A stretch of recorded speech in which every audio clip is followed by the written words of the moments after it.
business. You can combine instruments of virtue with the new instruments of zeal ascendancy passive. This introduces the concept of fanaticism, which causes spells you cast yourself to have 75% more cast speed.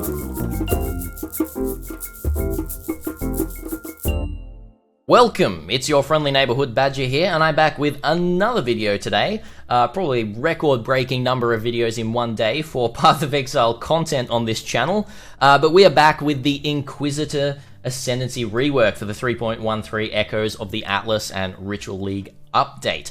Now, just a little blurb at the start of the video, like all the other videos. Down below there is the playlist for all of the videos I'm uploading for the 3.13 release, up until release, so definitely go check out the other videos. And remember to hit that sub button and hit that bell as well to be notified for all the videos coming out, because by golly are there going to be a lot of videos coming your way. But let's jump right into the Inquisitor rework. Right out of the gate, there is so much changed on this boy. Look, I'm probably going to start from the Instruments of Virtue around here and go around anti-clockwise and check it all out. There's a lot that's changed. There's a couple of nodes that are the same, but we'll jump back and forth and have a look at this Ascendancy and the previous Ascendancy and try and figure out what was nerfed, what was buffed.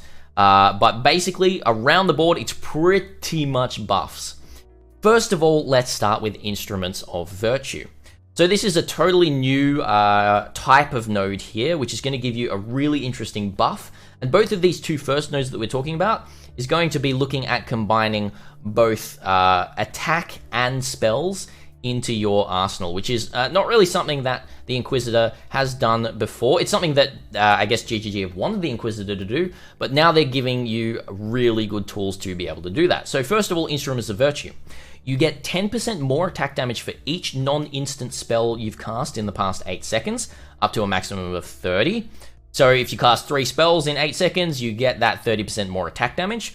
Then you also get the Battlemage buff. What Battlemage does is you gain added spell damage equal to the damage of your main hand weapon.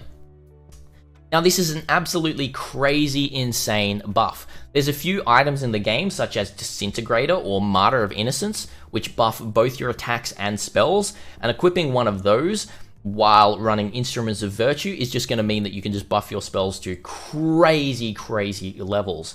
I'm thinking of some pretty insane things with some sort of Bladefall, Blade Blast with Disintegrator would be crazy insane. You've then also got the Martyr of Innocence, where you can do just some crazy, probably like, I'm even thinking like Flame Surge would be super, super insane. That does move us onto Instruments of Zeal. Instruments of Zeal has another new mechanic called Fanaticism. Now, Fanaticism is a special buff that grants spells you cast yourself 75% more cast speed, 75% reduced mana cost, and 75% increased area of effect. So it's a massive, massive, massive buff. To activate Fanaticism, you need to reach your maximum Fanatic charges. To reach those charges, you gain 1 Fanatic charge every second you've attacked in the past second. So after 4 seconds of basically attacking, you lose all your Fanatic charges and gain Fanaticism for 4 seconds. It's 4 seconds, right? Yes, it's 4 seconds. So basically, what this promotes, the gameplay style that this Instruments of Zeal promotes, is you attack for 4 seconds, then you cast for 4 seconds with 75% more cast speed. Then you attack for 4 seconds, then you cast for 4 seconds. So it's very much a point that you're going to be taking if you're going to be attacking and casting. It's not really something that you're going to be taking if you're just going to be casting. You could do it for clear speed, something like going like Shield Charge, right? You Shield Charge for 4 seconds around the map, maybe even have some good damage on your Shield Charge, and then you do some massive single target damage, well, AoE as well with whatever you're going to be casting there. So it's very much promoting an attack and spell Battlemage playstyle, which is really, really, really cool. Moving on. Let's move to Augury of Penitence. Sorry, not Augury of Penitence, my bad. Righteous Providence, my bad. Righteous Providence is giving you 1% increased critical strike chance per point of strength or intelligence. whichever is lower, and then you're getting plus 50 to strength and intelligence. So it's promoting a strength intelligence stack, which honestly an Inquisitor is going to be stacking a lot of that anyway, and you're just getting a bunch of critical strike chance. That does change previously from the Righteous Providence to give you 100% increased critical strike chance against enemies that are affected by no elements, and multiply that are affected by elements. And then you get effective non-damaging elements. So it is a little bit different there, as you can see. But you can basically look at this. If you have 100 strength and 101 intelligence, you get 100% increased critical strike chance. This node is crazy for stacking strength and intelligence. I'm looking at you, Mjolnir. I'm looking at stacking, a bunch of strength and intelligence to get crazy big crit chance. Then we move on to Inevitable Judgment, which actually stays, I think, exactly the same. Let's just quickly have a look here.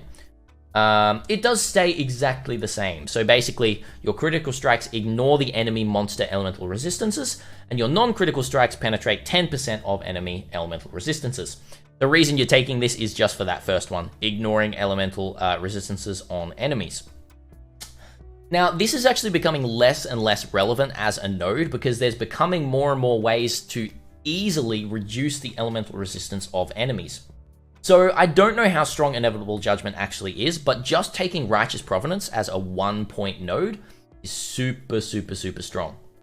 All right, let's move on to Augury of Penitence. Now, Augury of Penitence is exactly the same. Let's just take a quick check. It is exactly the same as you can see here. 16% increased elemental damage taken of nearby enemies, and they deal 8% less elemental damage. Exactly the same here, 16%, 8%, nothing's changed. The last thing that we do have to talk about is the Consecrated Ground effects that we are getting here. So, Sanctuary gives Consecrated Ground you create apply 15% increased damage taken to enemies, which is a buff from the 10%, the original Sanctuary, although you do not get the 15 mana per second while on Consecrated Ground. So that's the nerf. So you have a look here, you don't get the 15 mana flat. You do still get the Consecrated Ground while you're stationary, which is super, super nice. And then we move on to Pious Path. Now, Pious Path has changed a little bit as well. What Pious Path gives you is your Consecrated Ground you create causes life regeneration to also recover energy shield for you and allies. So that has changed from just giving you a flat 200 energy shield regen on Consecrated Ground. You do also not receive the attack and cast speed while on Consecrated Ground, which is a little bit interesting. So you're losing a little bit of that. However, the defensive buff is bigger. I think it evens out around about like 4.5k life. You're getting the same amount of energy shield regen. Any life above that, you're getting more energy shield regen than you used to have. Still grants you the immunity to elemental ailments. Oh, hang on. This one... No, wait, hang on. The elemental ailment immunity wasn't even here, was it? I'm actually just having a little... No, sorry, it is. I completely missed it. Forget the last 10 seconds. Obviously, it's still there. And you still get the lingering effects as well, which is super, super, super nice. And it will do some pretty insane regen dipping as well with your life regeneration and energy shield regeneration as well. So you can very much buff all of this with any buffs to your life regeneration, which is kind of crazy. That is pretty much everything to cover in terms of Inquisitor. Let's just talk a little bit about builds that could be used. I did mention at the start, things like Martyr of Innocence and Disintegrator can be absolutely crazy for buffing all of your damage. I'm even thinking something like going like a Glacial Hammer crit build with Hegemony's Error, or even the Harbinger Staff could be really, really interesting, and then throwing in a really powerful spell on there as well, something like Ice Nova to just like do some massive AoE and cast speed damage. Could be really, really, really interesting.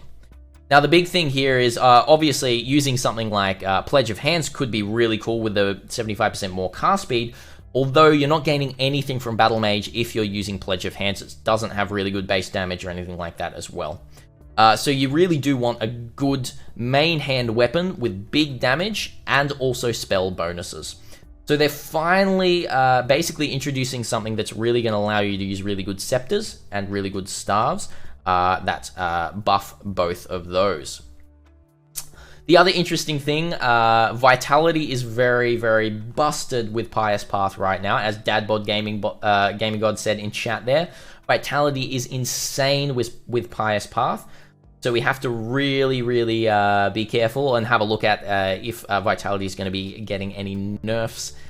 If not, it's a pretty insane node, and running Vitality is just going to keep you topped up a crazy, crazy amount. That's pretty much all I do have to say on Inquisitor. Thank you so much for watching. There are more videos to come in the coming days, and even today there's going to be a couple more videos coming out on Ritual League, new maps, new gems, and then heist and harvest changes as well. Thank you so much for watching, everyone. Remember, if you want to tune into Twitch, you can at twitch.tv/thisisbadgergaming. I'm streaming live. I'm streaming a lot today and over the next coming weeks to bring you as much content as I possibly can. Remember to hit that sub button, hit that bell, and I'll catch you guys all next time. Thank you so much for watching. Until next time, Badger out.